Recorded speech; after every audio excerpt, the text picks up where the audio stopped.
Okay, hey, welcome. We're going to talk about Chapter 7 and creating a Republican form of government. So we just got done with the American Revolution. And so when we finish the American Revolution, we have a bunch of questions that we have to answer. And the first one is, what kind of government are we going to have? Now that we've done away with, this monarchy from England, what's our new government going to look like? And we decide that we're going to form a Republican form of government, right? And ultimately, monarchies are pretty relatively easy. Like you have a king in charge or a queen in charge. One person's in charge, they tell everybody what to do. Democracy is relatively hard. If you give everybody a say in government, it's difficult to figure out where you're going, and there's too many cooks in the kitchen, right? So America looks back at the other governments of antiquity, I suppose, and they come upon Rome, and they decide that we're going to use Rome as a guideline for our new form of government, right? Ultimately, the Greeks are going to take the Romans are going to take a lot of stuff from the Greeks. The one thing that they don't take from the Greeks is their form of government. The one thing that is actually Roman is this idea of the Roman Republic, right? And so when we look at republicanism or this new government that the Americans are going to put in place. It's not a democracy, right? Democracy is basically a system of which the majority rules. The majority of people say that we're going to go do something, we're going to go take somebody's car, and then they're going to go do that. Well, the problem with that is it's the majority can be wrong sometimes. They can do something that's incorrect. We look at the Great Panic during the French Revolution, in which the poor people rose up and they took away, um, the property from the rich. And so, like, there's not a ton of wealth in America, but the people that do have wealth in America during this time obviously don't want people to come and take it. And so they want to create something that's not a democracy, but that gives people, equal access, or gives the government to the people, and they come up with this idea of a republic. So ultimately, a republic is a nation of laws that apply equally to everybody, right? So republicanism gives a lot of power to the people, and it depends on a lot of an idea of civic virtue, like shared values and common beliefs, right? And if the public becomes corrupt, then the republic is basically bound to fail. And so you give too much power to people that don't have a stake in this new republic, then you're going to have problems. And so the framers, or not the framers yet, the founding fathers, are going to tie this idea of virtue into land ownership. And so to take part in this new government, you have to own property, you have to own land. And so this is going to give a huge advantage to in the early stages of our government, to the very, very wealthy, right? If you own land, then you're able to vote, you're able to take part in the government. A republic is based on the idea of majority rules with respect to majority right and minority rights. And so basically, we're saying, hey, if the majority of people think that we ought to elect a certain person into the government, then absolutely we should do that. If that person thinks we ought to take the property of George Washington away with no compensation to him, well, that's probably not a good thing, right? And so we're going to put the rights of the majority below the will of the minority, but or I guess that's a wrong way to put it. We're going to put the will of the majority in the forefront, with respect to the rights of the minority, of the people that aren't in the majority group, right? Above everything else, the rule of law has to be enforced. We have laws, and that's what makes us a republic.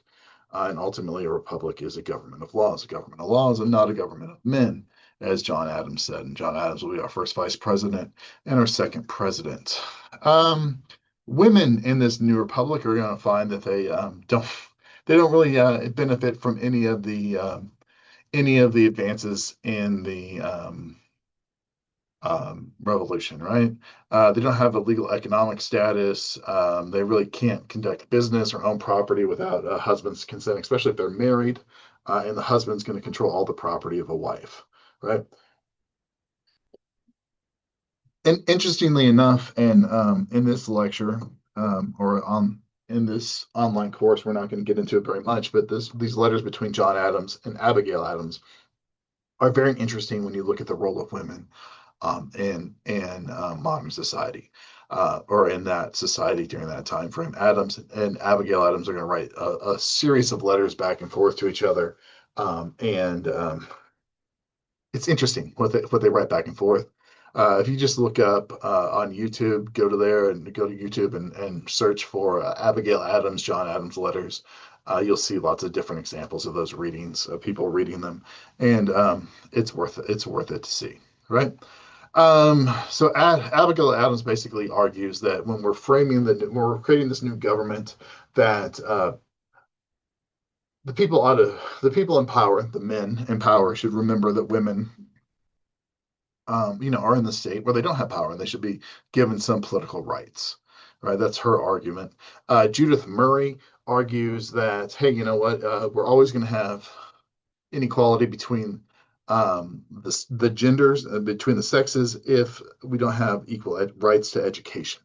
And so Murray's claim is that God makes the minds of men and women equal, and believes that education should be expensive enough for a woman to maintain herself if her husband dies or she chooses not to marry, right? That's kind of interesting.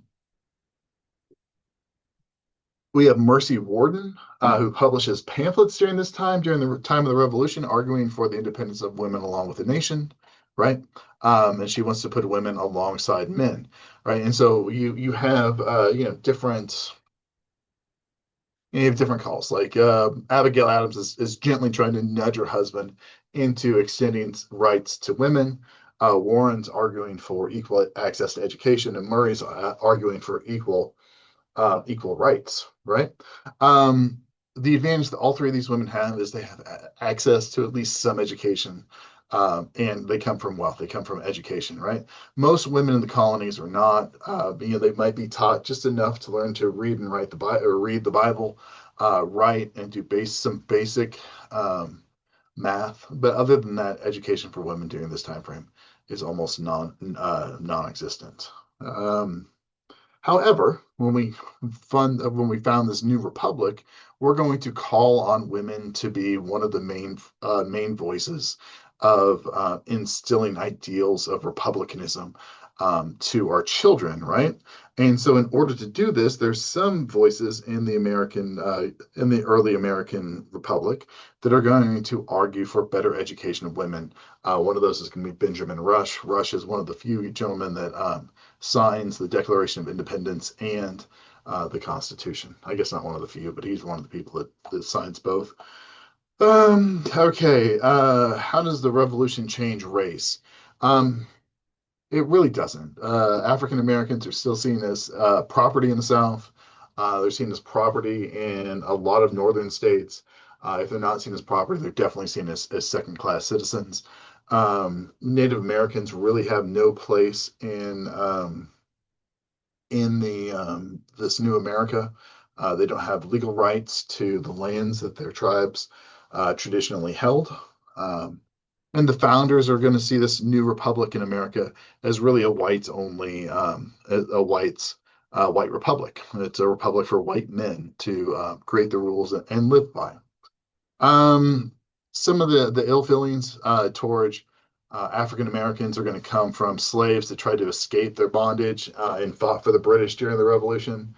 I mean, I guess I can kind of see that a little bit, but at the same time, like if you're a slave and you're being held in bondage, why wouldn't you try to find an escape route? And if the British offer that through service, fighting the Americans, then why not hop on board? The same thing with the Native Americans that ally with the British. The British offered a better deal than the Americans in that revolution. And so we go there. Racism is going to shape the views of blacks in America, and framers and the founders like Washington and Jefferson are going to be slave owners. Of the first eight presidents, six of them are going to be slave owners. The only ones that are not are going to be John Adams and John Quincy Adams. And so, even Jefferson, that's going to write, that all men are created equal, basically believes that blacks are inferior to whites, and argues at one point for the although he does argue for the end of slavery, the abolishment of slavery in Virginia. Um, he wants to move the former slaves out of Virginia and replace them with white farmers.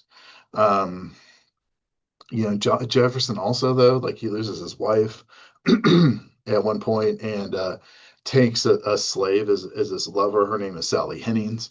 Um, and really lives a life of her as his mate. Like he takes her to Paris with him, and they travel Europe. And when Jefferson is preparing to leave Europe, Hennings asks to be left behind with her children, and Jefferson says no. He brings her back to America and puts her in that state of slavery. All right. We talked about that. Jefferson argues for the end of slavery and then the removal of blacks from that state. It's not because Jefferson sees slavery as a, I don't know if Jefferson sees slavery as a moral wrong. It's going to be kind of a gray area. But what Jefferson envisions as America's future is this nation of small farmers, and large plantations really don't tie into that. Why that doesn't happen is because getting rid of slaves and colonial or early American Republic Virginia would do away with a huge amount of wealth, right? Um, Slave owners could privately free their slaves. This is called manumission. And tens of thousands of slaves are freed in Virginia and around America after the Revolution, right? Benjamin Rush forms a abolition society in Massachusetts. We have a manumission society in New York. Um, so you do have some people working to end slavery following the Revolution. There were also people working to end slavery even before the Revolution. So that's not necessarily something new. By 1780, Massachusetts has outlawed slavery in their state. Um, even with these laws, there's several hundred slaves that are still held in Massachusetts. Um, there's over 30,000 slaves in the North after the Revolution. Most of the states in the North still practice slavery well into the 1800s. New York ends slavery not until 1820. So this idea of a division of slavery in North and South just isn't factual. Slavery is all over America and all over the early republic. Okay, Native Americans aren't addressed in the Treaty of Paris. All lands that were held by the British are now given to the Americans, and no regard is given to the Native American tribes.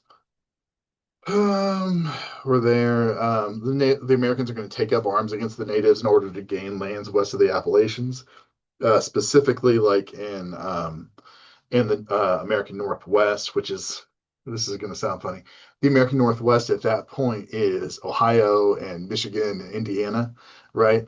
And so they're going to take up arms and fight. And we'll talk a little bit more about some of those a little bit later.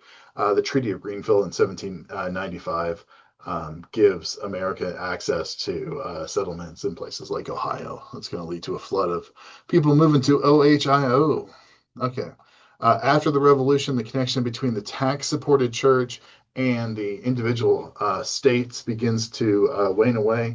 If we go back and we look at the founding documents of places like Massachusetts or Virginia, there's a tight connection between the early governments and the state church. Like in Massachusetts, you're going to have a Puritan. The Congregational Church is going to be the power broker there.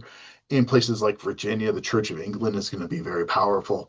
Of course, following the war, the Church of England really doesn't have a place in America at this point. And so that division between Virginia and the Church of England is going to be pretty, sort mutually beneficial. And so the Church of England is going to move away from Virginia at that point. The only American colony before the Revolution not to form an official church is Pennsylvania.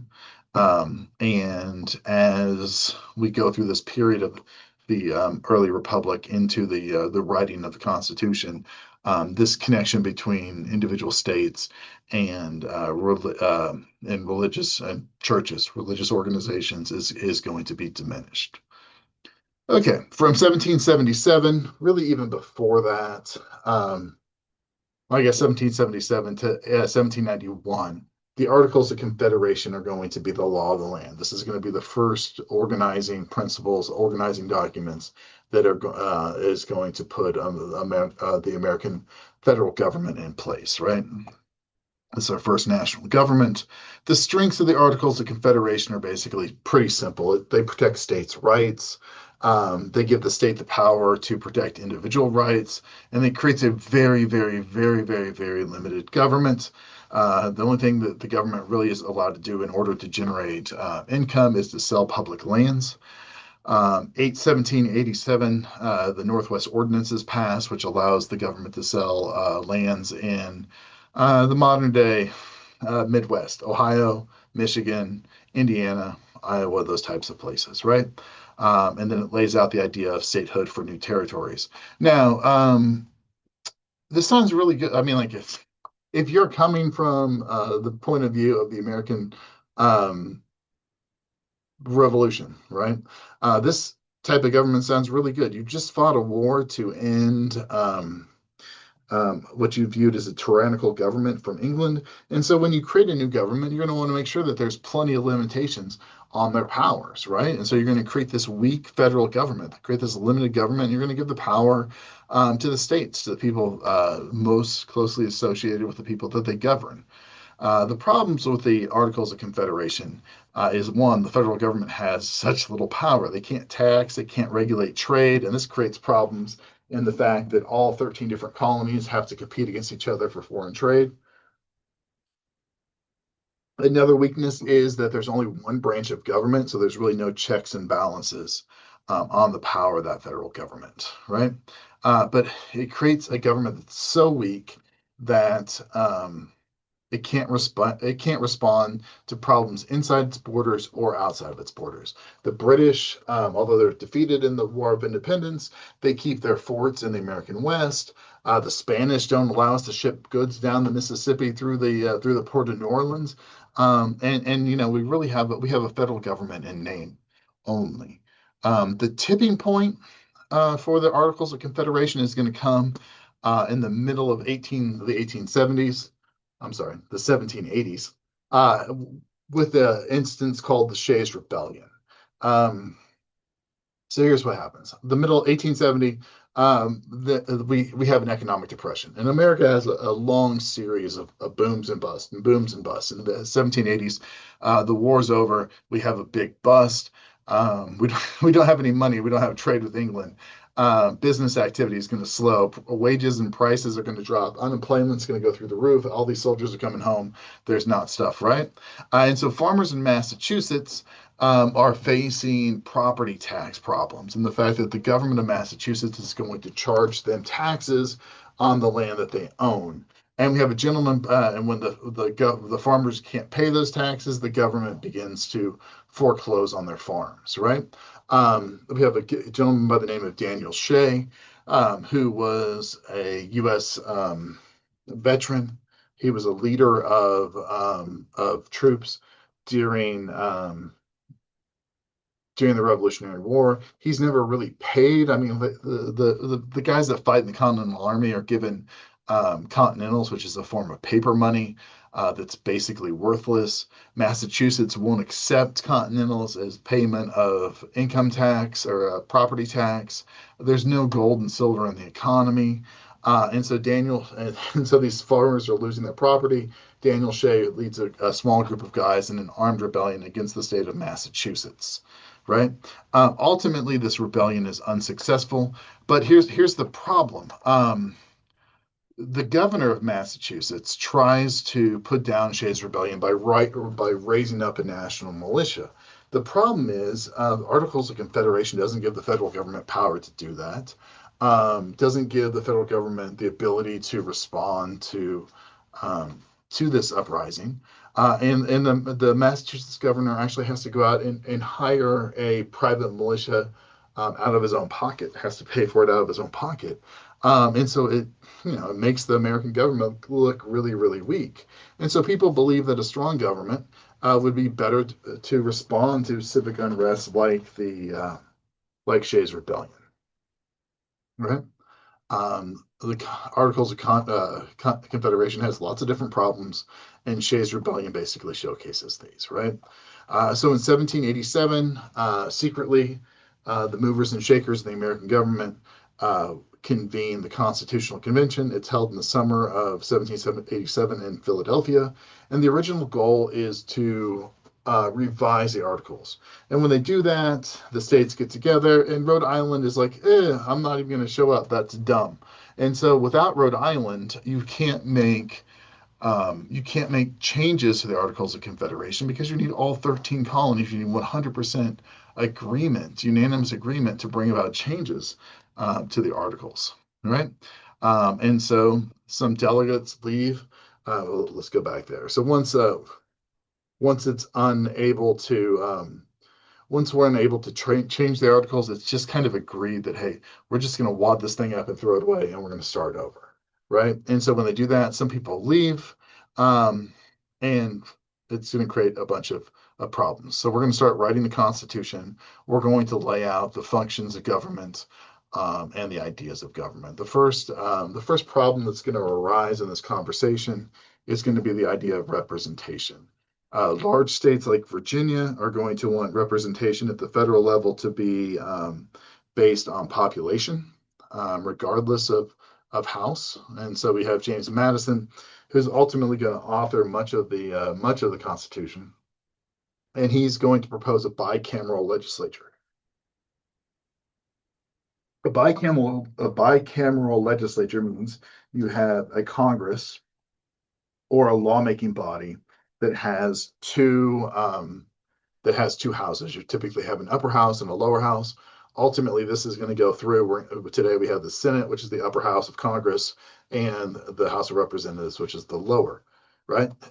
Madison also argues for an executive branch and judicial branches of government, and he wants a strong national government that could overrule state laws if needed. New Jersey is a smaller state. William Patterson is their representative, and he believes that all states should have equal representation. He said we should have the power to tax imports at the federal level, and that we should have a unicameral legislature, just one house, right? And so, hey, what are we going to do? We don't necessarily know.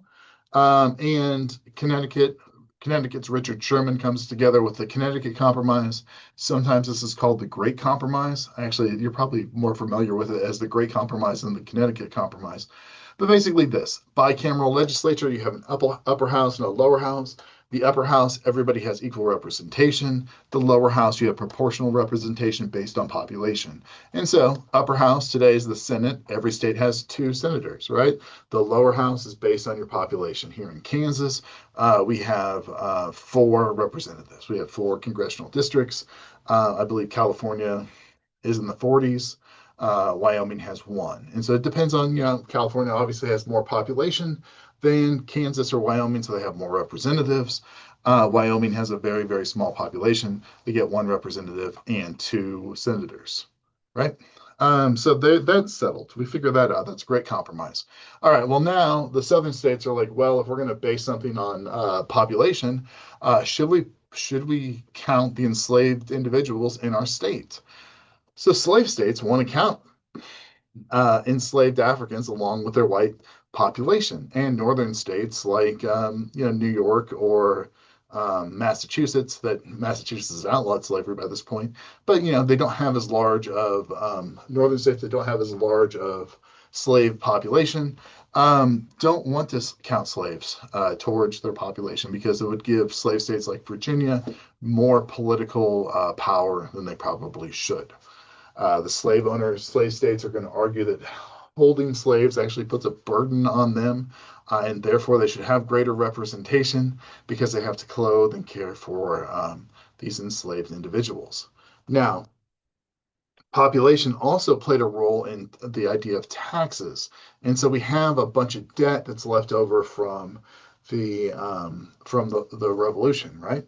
And so it's agreed that if debt could be divided equally among populations, and slave populations would be counted as 3/5 of the population for debt repayment, then slaves should also count towards three-fifths of representation, to three-fifths of an individual for representation. And that just means that for every five slaves held, five people held in slavery, three of them would count towards the state's population. All right. And so we're going to use that three-fifths compromise there as well. All right. Northerners agreed to the compromise because the Northwest Ordinance was passed by the Confederation Congress, in which it outlawed slavery in the future states of the Northwest, places like Michigan, Iowa, and Ohio, and whatever. So slavery is prevented there. This is going to be important when we get to the 1850s and the argument about the expansion of slavery into the American West and the ruling of the Supreme Court in the Dred Scott case that said that Congress doesn't have a right to do that to prevent to pass laws that prevent the spread of slavery. And Lincoln's like, hey, we've been doing this since we founded our country, and Lincoln's actually probably right in that situation. All right. When the Constitution is sent to the states for ratification, most of the public is against it. And so when most of the public is against an idea, you have to run some kind of a public relations campaign to get people to join your side.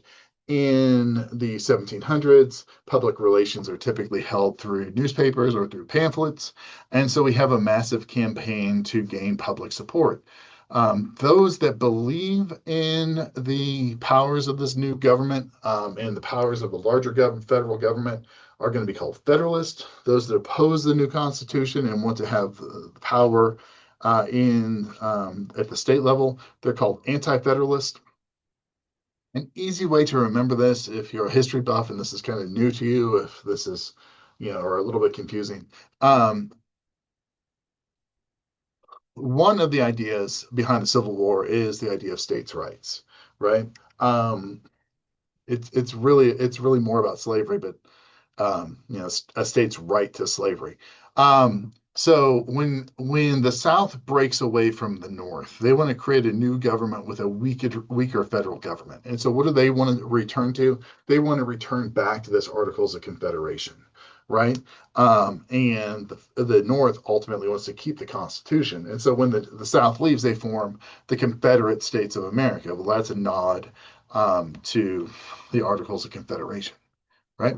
And so those that favor a strong government want the Constitution. They're Federalists. Those that oppose the Constitution want to maintain the Confederation, and they are anti-Federalist. Right? Federalists are going to be people like Alexander Hamilton and John Jay and James Madison. Typically, they're going to be property owners. They're going to be wealthy. They're going to be landed, and that just means that they're going to own lots of land. They're going to be the elites in society that see themselves as most fit to govern, right? They want a powerful central government. They want a two-house legislature, representative democracy with single representatives for about 30,000 people. Um, and I mean, like we have representation today of about 350,000 people, right? So you can see the difference in that. The anti-federalists are going to be Thomas Jefferson. I think we talked about this in the other video. Sam Adams, Patrick Henry, right? They're going to typically be guys that believe in this idea of yeomen, and yeomen are it's a fancy word for a small farmer that owns his own farm, right? They believe in the decency of common man in participation in democracy, right? They view the elites as probably corrupt, and they want to ensure greater rights to the individuals. They want frequent elections, smaller districts, and more along this idea of direct democracy, right? Both sides would argue in the newspapers, and we can kind of look at this a little bit. I think I actually have this as one of your assignments, right? The Anti-Federalists basically argue that representatives should be a true picture of the people. They should understand their circumstances and their troubles. Therefore, the number of representatives should be so large that both rich and poor people can choose to be representatives. If the number of representatives is small, the position will be competitive. Ordinary people will not attempt to run for Congress, right? A middle-class yeoman would never be chosen, and so the government would fall into the hands of the rich. and it would be a government of oppression. The rich consider themselves above the common people, entitled with more respect, and they believe they have the right to get anything that they want. And so we have that argument, like, hey, if we only have 30,000, if we only have one representative for every 30,000 people, then those elected positions are going to go to the wealthy, and the common people are going to lose their voice in government, and that's one of the fears of the anti-federalists. The Federalist, written here by Alexander Hamilton. I will save you the torture of listening to me sing it in a Broadway fashion. But he says, look, the anti-federalists seem to think that a pure democracy would be perfect. Experience has shown that this idea is false. The ancient democracies of Greece were characterized by tyranny and run by mobs, and that's the argument of a lot of times when you get into direct democracies or away from the idea of republics, in the fact that the will of the majority is typically like mob rule. And so Hamilton's just saying, look, if we give too much power to the people, um, it's going to be difficult to rule. The Anti-Federalists also argue that a large representation is necessary to understand the interests of people. This is not true. Why can't someone understand 50 people as well as he understands 20 people? Okay, sure. A new constitution does not make a rich man more eligible for elected office than a poor person. I also think it's dangerous to assume that men become more wicked as they gain wealth and education. Hamilton has a point that the new Constitution doesn't actually have land or wealth requirements. However, the reality of the situation is to become elected, you are going to have a certain amount of wealth moving forward. Look at all the people in the country, the rich and the poor, the educated and the ignorant. Which group has higher moral standards? Both group engage in moral wicked behavior. It would seem to me that the behavior of the wealthy is less wicked and sinful. And we have that. Of course, we know from Alexander Hamilton's musical that he wasn't maybe the most moral, upright individual in the colonies. And so you see the arguments of both the Federalists and the Anti-Federalists there. And there's a part two to Chapter 7 where we look at the structures of the Constitution and the new government that's going to be in place. So hopefully you're taking something away from that and you watch Chapter 2 or Part 2 of Chapter 7, and we'll see you in Chapter 8 later.